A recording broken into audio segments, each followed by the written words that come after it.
Hello everyone, তো কালকে হচ্ছে ধান ভাবতে আজকে ধান সেদ্ধ করা। তো দেখো ধান সেদ্ধ করা শুরু হয়ে গেছে। আমার মা এদিকে ধান সেদ্ধ করে নিয়েছিল, আমি চলে গেছি আমার রান্না বান্না করতে।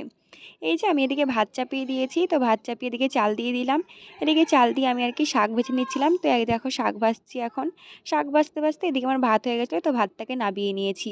তো নাবিয়ে দেখো এদিকে শাক আর বেগুন কেটে নিয়েছি, আজকে বেগুন দিয়ে শাক ভাজা করা হবে। তারপর এই যে শাক ভেজে নিয়েছিলাম, তো আমার রান্না বান্না কমপ্লিট হয়ে গেছে, কমপ্লিট করে চলে গেছে আমি ধান মেলতে। তো দেখো এই যে এখন নিচে ধান মেলে নিচ্ছি, নিচে ওপরে দু জায়গায় ধান মেলা ছিল। নিচে ধান মেলে ওপরে চলে এসেছি এখন ধান মেলতে। তো দেখো এই যে ওপরে এসে এখন ধান মেলে নিচ্ছিলাম।